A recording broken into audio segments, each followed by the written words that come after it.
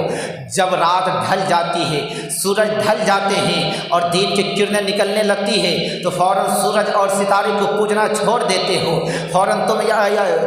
تم سورج کو پوجنا شروع کر دیتے ہو۔ جب پورا سورج اپنے شباب پر آ کر کے اپنی صورت کو اپنے رنگ کو بدلنے لگتا ہے تو فوراً تم اسے چھوڑ دیتے ہو، پھر تم درختوں کو پوجا کرنے لگتے ہو، تم شجر و حجر کو پوجا کرنے لگتے ہو، تم جانوروں کو پوجا کرنے لگتے ہو، تم پتھروں کو پوجا کرنے لگتے ہو، یعنی کہ تم چوٹیوں تک کو پوجا کرنے لگتے ہو، یہاں تک بات آتی ہے کہ آگ کو پوجا کرنے لگتے ہو، تم زمینوں کو پوجا کرنے لگتے ہو۔ یہی تمام باطلانے معبود کو باطل کہنے کے لیے اور ان تمام چیزوں کو ایک طرف رکھ کر کے لا الہ الا اللہ کہہ کر کے پیغمبر اعظم صلی اللہ تعالیٰ علیہ وسلم ایک کفار و مشرکین تمہیں یہی پیغام دینا چاہتے ہیں کہ جن زمین کو تم پوجنا چاہتا ہے، سب سے پہلے یہ تو جان لے اس زمین کو پیدا کرنے والا کون ہے۔ اے خدا باطل خداؤں کو پوجنے والا، جب تو آسمان کو پوجتا ہے تو آسمان کو پوجنے سے پہلے یہ تو سوچ لے کہ آسمان کو پیدا فرمانے والا کون ہے۔ ایسا درختوں کو پوجا کرنے والوں، اگر تم درختوں کو پوجا کرتا ہے تو یہ تو سوچ لے کہ درختوں کو پیدا کرنے والا کون ہے۔ اے پتھروں کو پوجا کرنے والے، اگر تو پتھروں کو پوجا کرتا ہے تو پتھروں کو پوجا کرنے سے پہلے اتنا تو سوچ لے کہ پتھروں کو پیدا کرنے والا کون ہے۔ اے باطل پرستو، اے باطل پرستو، اے کفار و مشرکینوں، سنو، جب تم درختوں کو پوجا کرتے ہو، جب تم چاند و سورج کو پوجا کرتے ہو، چاند و سورج کو پیدا کرنے سے پہلے تم اتنا تو سوچ لو کہ چاند و سورج کو پیدا کرنے والا کون ہے، شجر و حجر کو پیدا کرنے والا کون ہے، زمین و آسمان کو پیدا کرنے والا کون ہے، یہاں تک کہ چرندوں پرندوں کو جس کو تم پوجا کرتے ہو، جس کو تم خدا سمجھتے ہو، اسے پیدا کرنے والا کون ہے۔ جب یہاں تک بات آتی ہے، تم سمندروں کو پوجا کرنے کے لیے جاتے ہو، سمندروں کو پیدا کرنے والا کون ہے۔ تم آگوں کو پوجا کرنے کے لیے جاتے ہو، آگوں کا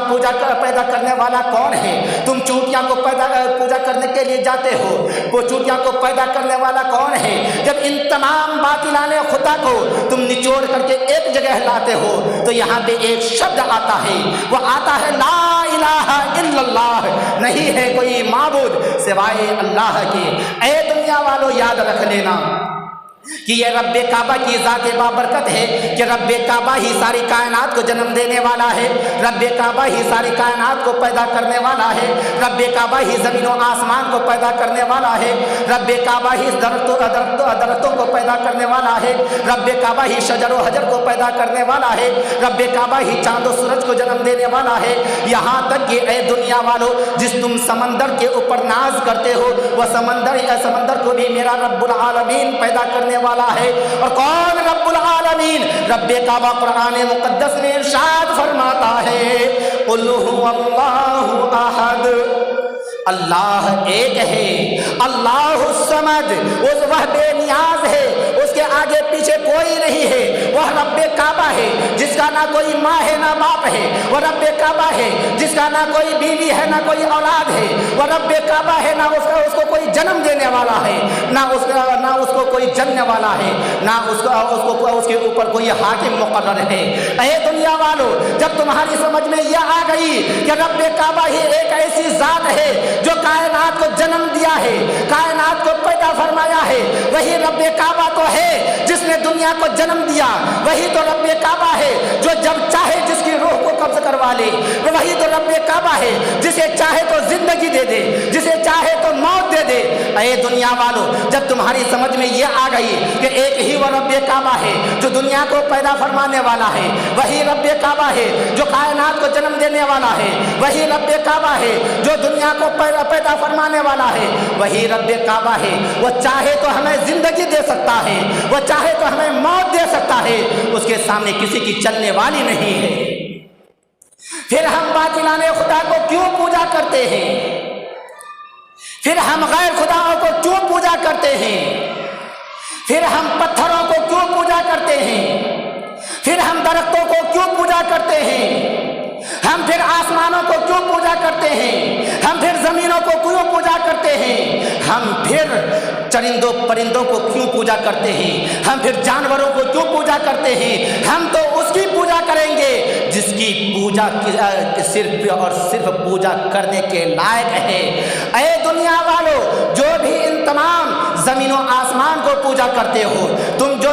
چرندوں پرندوں کو پوجا کرتے ہو، تم جو چاند و سورج کو پوجا کرتے ہو، تم یہ سوچتے ہو کہ یہ ہمارا خدا ہے۔ یاد رکھ لینا، جو خدا ہوتا ہے وہ کبھی بدلتا نہیں ہے۔ جو خدا ہوتا ہے وہ کبھی تبدیل نہیں ہوتا ہے۔ جو خدا ہوتا ہے وہ رحمان و رحیم کریم ستار حی و قیوم سب ہوتا ہے۔ جب ہمارے ظلم و ستم حد سے زیادہ بڑھنے لگتے ہیں، ہمیں موقع دیتا ہے وہ سنبھلنے کا، نہیں سمجھتے ہیں، پھر وہ ہمیں ایک چھوٹا موٹا کوئی عذاب دیتا ہے تاکہ یہ سمجھ جائیں اس سے بھی نہیں ہوتا ہے، اس سے زیادہ سخت عذاب دیتا ہے، سمجھ جائیں اس سے نہیں ہوتا ہے، اس سے زیادہ سخت عذاب دیا جاتا ہے تاکہ وہ سمجھ جائیں اس سے نہیں ہوتا ہے، پھر بہت زیادہ سخت عذاب دے دیتا ہے تاکہ یہ قوم سنبھل جائے، اپنے گناہوں سے توبہ کر لے، اپنے گناہوں سے معافی مانگ لے، ایک رب کعبہ کی بارگاہ مقدسہ میں اپنے سر کو نیاز کر دے، جھکا دے اور کہہ دے یا مالک پروردگار، تو ہی ایک ہے، تیرا شریک کوئی نہیں ہے، تو ہی ہمیں پیدا کرنے والا ہے، تو ہی عبادت کے لائق ہے، تیرے سوا کوئی عبادت کے لائق نہیں، تیرے سوا کوئی عبادت کے لائق نہیں، تیرے سوا کوئی قابل قبول نہیں عبادت کے لیے۔ اگر ہم ایسا کر لیتے ہیں تو قسم ہے رب کعبہ کی کہ دنیا تو ادھر سے ادھر ہو سکتی ہے، مگر یہ قوم کبھی تباہی اور بربادی کی طرف نہیں جائے گی۔ ہمیں تو یہ سمجھ میں نہیں آتا ہے کہ مچھروں کو بھی خدا کہا جاتا ہے، ہمیں تو یہ سمجھ میں نہیں آتا ہے مکھیوں کو بھی خدا کہا جاتا ہے، ہمیں یہ سمجھ میں نہیں آتا ہے جو پیڑ کو آج تک جو ان کو خدا مانتے تھے، جو انہیں اپنا رب مانتے تھے، وہی آج تک اس پیڑ پودوں کو جسے وہ خدا مانتے ہیں اسے کاٹ کر کے کبھی وہ تخت بنا لیتے ہیں، اسے کاٹ کر کے کبھی وہ چولہے میں جلا دیتے ہیں، کبھی اسی کو کاٹ کر کے اپنے گھر کا دروازہ لگا لیتے ہیں۔ ارے صاحب، یہ کیسا تمہارا خدا ہے کہ ایک طرف تم خدا کہتے ہو، دوسری طرف تم اسے کاٹ کر کے اپنی ضروریات میں کام لیتے ہو، ایک طرف تم خدا کہتے ہو، وہی پوجا مورتیوں کو، اسی باطلانے خدا کو، وہی پتھر کو تم تراش کر کے ایک شکل بنا دیتے ہو اور بنانے کے بعد کہتے ہو یہ میرا رب ہے۔ وقت آتا ہے تو اسی کو تم جا کر کے ندیوں میں سمندروں میں جا کر کے اسے گرا دیتے ہو، دھکا مار کر کے اسے پانی میں ڈبو دیتے ہو۔ یہ کیسا خدا ہے؟ ہمارا خدا وہ ہے، ڈباتا تو ہے، اگاتا تو ہے، مگر اسے کوئی ڈبانے والا نہیں ہے۔ ہمارا رب سب سے افضل و اعلیٰ ہے، ہمارا رب سب سے بے نیاز ہے، ہمارا رب سب سے بلند و بالا مقام رکھنے والا ہے۔ سبحان ربی الاعلیٰ، سب سے افضل و اعلیٰ، سب سے بلند و بالا مقام رکھنے والا ہمارا رب ذوالجلال ہے۔ وہی رب ذوالجلال نے جب دیکھا کہ اس سرزمین پر بہت زیادہ باطلانے خدا کو پوجا جا رہا ہے، جب رب کعبہ نے دیکھا کہ ایک رب کو چھوڑ کر کے 3 کروڑ بتوں کو پوجا جا رہا ہے، تو رب کعبہ کو رحم آیا اس بندے کے اوپر، رحم آیا اس قوم کے اوپر۔ رب کعبہ نے اپنے محبوب کو یہ گوارا نہ دیا کہ جس محبوب کو آج تک ہم نے چھپا کر کے رکھا تھا اب اس محبوب کو چھپا کر کے رکھا جائے، بلکہ رب کعبہ کو یہ گوارا ہوا کہ میں اپنے بندوں سے اتنی محبت کرتا ہوں جتنی کہ ان کی ماں بھی نہیں کرتی ہے۔ اگر ہماری ماں ایک ماں ہم سے محبت کرتی ہے تو جتنی ایک ماں ہم سے محبت کرتی ہے اس بات سے اندازہ لگائیے کہ جب ہماری ایک ماں محبت ہم سے کرتی ہے، ہمیں کوئی تکلیف برداشت نہیں کر سکتی ہے، ہمارے اوپر کوئی ظلم و ستم کو برداشت نہیں کر سکتی ہے۔ رب کعبہ ذوالجلال ارشاد فرماتا ہے، اے بندو، ہم تم سے تمہارے 70 ماؤں کے برابر محبت کرتے ہیں، اسی لیے تم باطلانے خدا کو پوجا کرتے ہو، تم جہنم کا ٹھکانہ اپنا بنا رہے ہو، تم باطلانے خدا کو پوج کر کے اور تم خود جہنم کے ایندھن میں جا رہے ہو۔ لہٰذا ہمیں یہ چیز ناگوار ناگوار لگی تو میں نے اپنے محبوب صلی اللہ تعالیٰ علیہ وسلم کو وما ارسلناک الا رحمۃ للعالمین کہہ کر کے دنیا کے اندر مبعوث فرمایا، دنیا کے اندر بھیجا اور کہا کہ اے محبوب صلی اللہ تعالیٰ علیہ وسلم یہ میرا کیسا بندہ ہے کہ اسے جنم ہم نے دیا ہے، یہ پوجا پرندوں کا کر رہا ہے، اسے جنم ہم نے دیا ہے، اور یہ پوجا درختوں کا کر رہا ہے، اسے جنم ہم نے دیا ہے، یہ پوجا پتھروں کا کر رہا ہے، اسے جنم ہم نے دیا ہے، یہ پوجا آسمان و زمین کا کر رہا ہے، اسے جنم ہم نے دیا ہے، یہ پوجا شجر و حجر کو کر رہا ہے، اسے جنم ہم نے دیا ہے، اور یہ پوجا پہاڑوں کا کر رہا ہے، یہ پوجا سمندروں کا کر رہا ہے۔ لہٰذا اے محبوب جائیے اور جا کر کے ان لوگوں سے کہیے کہ قل هو اللہ احد، اے بندہ خدا ایک اللہ ہے، ایک کی عبادت کرو۔ اور رب کعبہ نے فرمایا کہ اے محبوب صلی اللہ علیہ وسلم انہیں یہ بھی پیغام دے دیجئے کہ ہم نے چرند و پرند کو ہم نے نہ عبادت کے لیے پیدا کیا ہے، نہ عبادت گاہ بنایا ہے، بلکہ ہم نے دنیا کے کسی شے کو بھی عبادت کے لیے نہ بنایا ہے، نہ عبادت گاہ بنایا ہے، نہ اس کو پوجا کرنے کے لیے بنایا ہے، نہ پوجا کروانے کے لیے بنایا ہے، بلکہ ہم نے صرف پوجا کرنے کے لیے ایک ذات ہے اور پوجا کروانے کے لیے دو ذات ہے، یعنی کہ پوجا اگر کرنی ہے تو ایک اللہ کی کرو، عبادت کرنی ہے تو ایک اللہ کی کرو، اور پوجا کرنے کا حکم رب کعبہ نے کس کو دیا؟ صرف دو مخلوق کو دیا۔ رب کعبہ نے 18,000 مخلوقات کو پیدا فرمایا، مگر 18,000 مخلوقات میں سے رب کعبہ نے 17,998 مخلوقات کو کسی کو حکم نہیں دیا کہ ایک اللہ کی عبادت کرو، مگر رب کعبہ قرآن مقدس میں ارشاد فرماتا ہے وما خلقت الجن والانس الا لیعبدون، اے بندہ اے انسانوں میں نے انسان کو اور جنات کو رب کی عبادت کے لیے پیدا کیا ہے۔ کس کے لیے پیدا کیا ہے؟ ایک اللہ کی عبادت کے لیے۔ وما خلقت الجن والانس الا لیعبدون، ہم نے جنات کو اور انسان کو عبادت کے لیے پیدا کیا ہے۔ باقی 17,998 مخلوقات کو اللہ تعالیٰ نے عبادت کے لیے نہیں کہا، مگر جب آپ غور کریں گے، آپ اپنی ذہن کو حاضر کریں گے،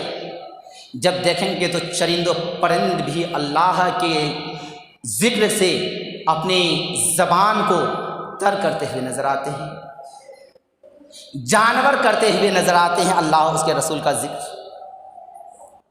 اگر آپ کو یاد ہو، میں نے دوسری یا تیسری تقریر میں بتایا تھا کہ سرکار کائنات صلی اللہ تعالیٰ علیہ وسلم جب حضرت سیدہ حلیمہ سعدیہ کی بکریاں چرانے کے لیے گئے تھے تو بیچ میں طبیعت علیل ہونے کی بنا پہ آپ 2-3 دن نہیں جا پائے تھے، 2-3 دن نہیں جا پائے تھے، تو شیروں نے کیا کیا تھا؟ حضرت حلیمہ سعدیہ کی جو ہے سب سے زیادہ دودھ دینے والی بکری کو اٹھا کر کے لے کر کے چلے گئے تھے۔ جب سرکار حضرت عبداللہ اپنی ماں سے شکایت کیے، سرکار جب وہاں آئے اور آ کر کے جب تمام جانوروں کو آواز لگائی، سب آ گئے، پیچھے سے وہ بوڑھا شیر جو تھا وہ ادھر سے جو ہے بکری کو کان پکڑ کے لے کر کے آ رہا۔ اے شیر تو نے جو ہے میری بکری کو کیوں پکڑا تھا؟ یا رسول اللہ کئی دنوں سے آپ کی زیارت نہیں ہو پائی تھی، آپ کے دیدار کے لیے جو ہے ہم منتظر تھے، ہم سوچے کہ ایسے تو آپ آئیں گے نہیں، لہٰذا آپ کی دودھ دینے والی بکری کو اگر لے کر کے جائیں گے تو آپ خود ہی تشریف لے آئیں گے اور ہم آپ کا دیدار کر لیں گے۔ ہم چاہتے تو شہر کے اندر بھی جا سکتے تھے، ہم چاہتے تو شہر کے اندر بھی جا سکتے تھے، مگر ہم گئے کیوں نہیں؟ اس لیے نہیں گئے کہ اگر ہم شہر کے اندر جاتے تو پورے شہر کے آدمی جو ہے تر بتر ہو جاتے، ادھر سے ادھر ہو جاتے، پریشان ہو جاتے، کیونکہ ہم جنگل کے راجا ہیں اور ہم سے سب کانپتے ہیں، تھراتے ہیں، اور ہماری روزی میں سب سے اچھی غذا اگر ہے تو انسانوں کا گوشت ہے۔ بھلے ہم آپ کی محبت میں جا رہے تھے، آپ کی عقیدت میں جا رہے تھے، ہم کسی کو نقصان نہیں پہنچاتے، مگر سب کو معلوم ہے کہ انسان شیر جو ہے سب سے زیادہ عزیز لقمہ اگر کسی کو سمجھتا ہے تو وہ انسانوں کو سمجھتا ہے، لہٰذا یہ پریشان ہو جاتے، ادھر ادھر ہو جاتے۔ لہٰذا میرا دل نے یہ گوارا نہیں دیا کہ جس شہر میں میں پیغمبر اعظم کا جلوہ گر ہو، جس شہر میں محبوب اعظم ہو، جس شہر میں دونوں جہاں کے مالک و مختار ہو، جس شہر میں جناب محمد رسول اللہ ہو، اس شہر میں ہم جا کر کے اور کسی کو ہم پریشان کریں، کیونکہ آپ تو رحمت بن کر کے آئے ہیں، آپ دوسروں کے دکھ اور تکلیف کو دور کرنے کے لیے آئے ہیں، بھلا آپ کے دیدار کی وجہ سے ہم شہر والوں کو کیسے دکھ اور تکلیف میں مبتلا کر سکتے ہیں؟ حضرات محترم، یہ پیغمبر اعظم علیہ الصلوۃ والسلام کی شان بابرکت تھی۔ اتنی ہی نہیں، جب بات آگے چل رہی تو چلیے میں آپ کو بتاتا ہوں، ایک حضرت حنظلہ رضی اللہ تعالیٰ